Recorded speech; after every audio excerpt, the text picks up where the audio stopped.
In paragraph 8, we're referring to the personal property that may be in your house. And so what that means would be furniture, personal effects, clothes, any kind of household personal items in the house. This paragraph would be for you to determine who gets what, how that process is going to take place.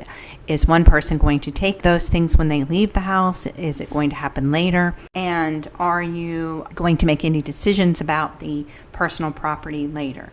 Keep in mind this paragraph can be revised and done many different ways, but one way would be that on the time of the separation that the person who's leaving the house takes all the personal property that they want out of the house.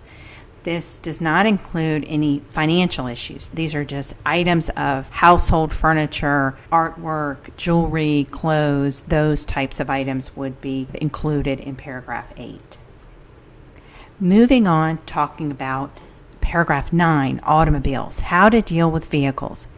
One of the main things to think about when you're transferring a vehicle or deciding who's keeping which vehicle, you want to make sure that you understand how are the cars, motorcycles, boats, how are they currently named.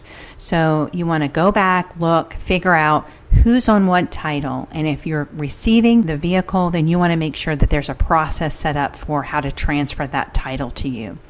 Now, title transfer cannot take place when there is a loan against a vehicle because the person who owns the loan will be holding that title until the loan is paid.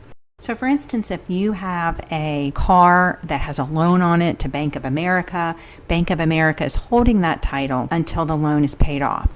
Well, what if that's going to happen 2 or 3 years in the future and you've decided that you want to go ahead and sign over this car to your spouse now? One way would be to use a power of attorney just related to the car. And you can go onto the North Carolina DMV website and they have a vehicle power of attorney form that you can use, and you transfer to your spouse the authority to do anything necessary related to the car in the future, but it's only for that vehicle. You want to make sure, though, that in this paragraph you're thinking about who's going to pay car insurance for that car, who's going to be responsible and liable for that car. So those are the things that need to be included in paragraph 9. Now, paragraph 10 is a kind of a catch-all provision. You don't have to have this included. You might instead list out all the intangible personal property. But when we're referring to intangible personal property, what we mean is checking accounts, savings accounts, financial accounts, stocks, bonds, retirement funds. Sometimes people will just have a blanket waiver similar to this one, and it will say, you're each just going to keep the accounts that are in your own name and we're done.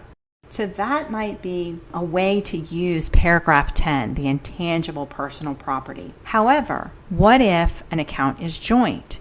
What if there is an account where there is a beneficiary designation on that account? So those are some other things to be thinking about. And as we move through the separation agreement, we'll talk about how you want to address those as well. So paragraph 10, be very careful when you keep this paragraph in here. You need to decide, is this the way that we've decided to address our finances, or do we want to specifically spell out each account and state who's receiving it? Or in order to balance the accounts to 50-50, do we want to transfer an account from one spouse to another? You're not required to do it this way, but this would be one way that you could each keep your own accounts.